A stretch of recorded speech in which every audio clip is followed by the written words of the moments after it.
Hey, what's happening, Roland? Well, the good news is that I'm over my COVID-19. I got my negative report back Monday, and I'm getting my strength back. I've even gained a couple pounds back.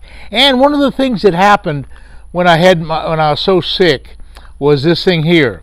This is an oxygen meter. I'm going to just show you. I'm going to turn it on real quick.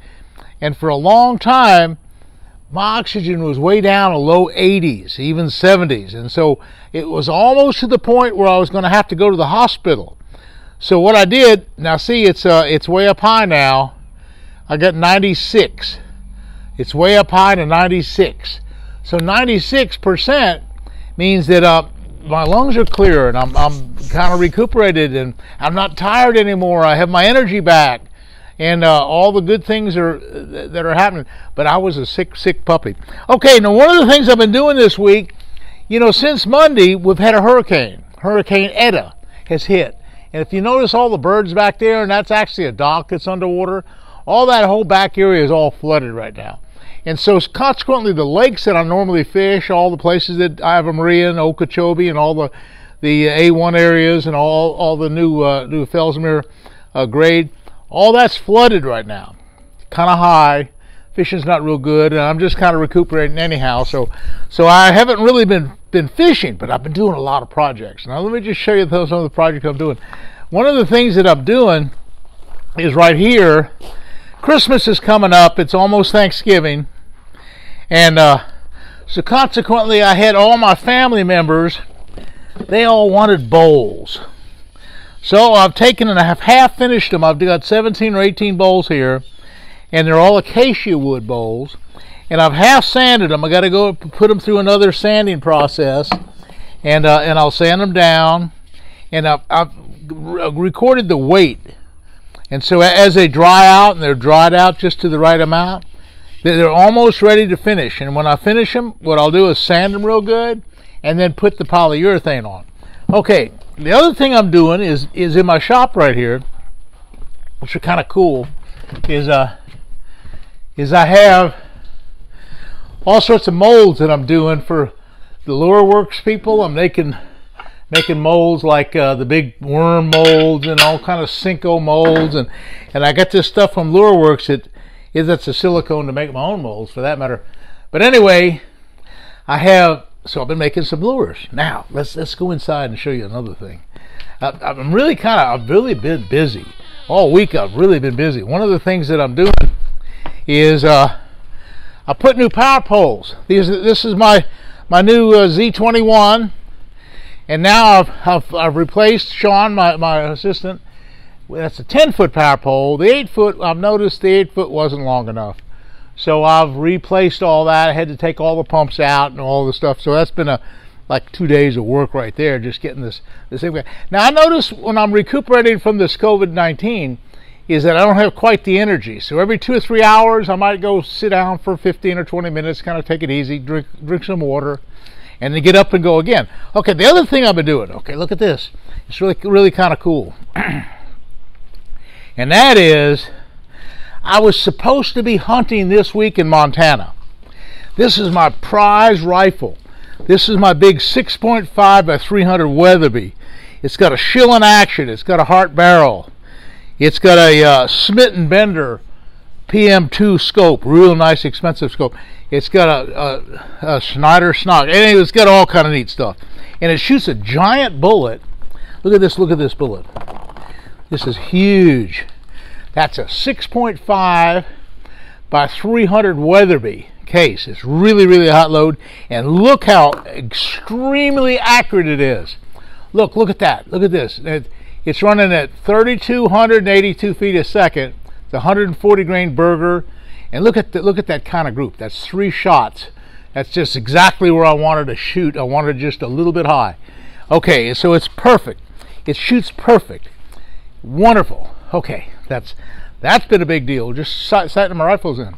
Okay, let's go upstairs and I'll show you my real big deal. And that is, I've kind of straightened my shop up and done a lot of work like that around. I've thrown all those boxes out, and I've come in and I've moved this freezer over, and I'm going to put a refrigerator here. I've cleaned up these steps. Okay, let's go upstairs and I'll show you my my all cleaned up tackle room, because what I'm doing up there is I'm starting to take old rods that had a few guides missing, and I'm going to rewrap a bunch of rods. Let's see what I'm doing right here. Okay, you notice right here I got my rod wrapping machine, and this rod wrapping machine is so cool, and I haven't started it yet, but you notice it of course it spins, and I have thread that I put on, and I take these old rods. Everybody says, well, Roland, you have so many old rods, what's all that about? All those rods in this corner right here, every single one of these are broken. They're all broken rods. It's like 50 of them. But because of the broken rods, they have good guides on them. You know, the guides, if you look at the price of a $100 rod, what makes it a $100 rod, not a $150 rod, is just the guides itself.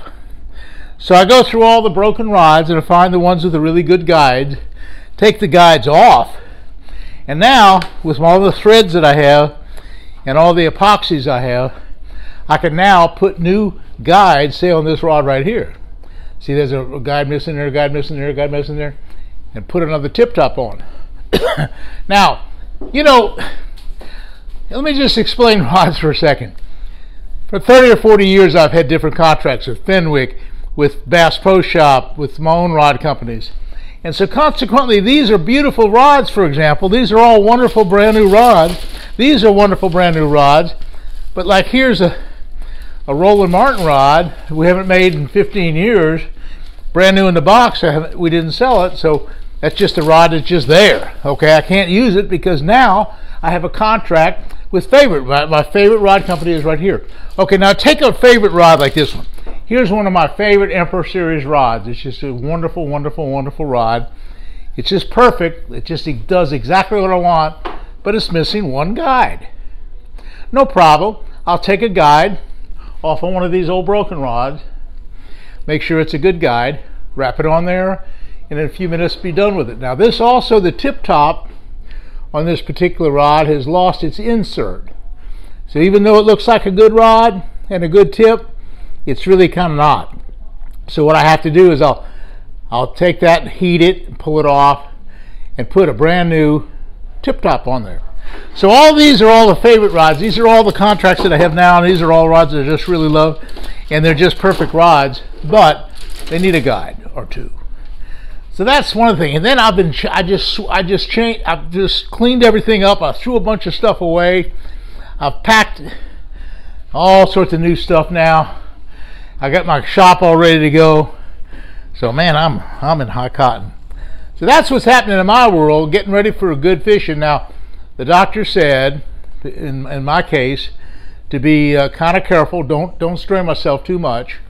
And so I'll work, like I say, a couple hours, and I'll rest a little while, have drink some water, and get going again. My next fishing trip is not for another couple days, because you know there's a lot to a fishing trip. It's 8 or 10 hours, all the driving, and you have to sit there in a seat. So I just need a little bit more energy, a little bit more recuperation. Hey, I'll be ready to go, son.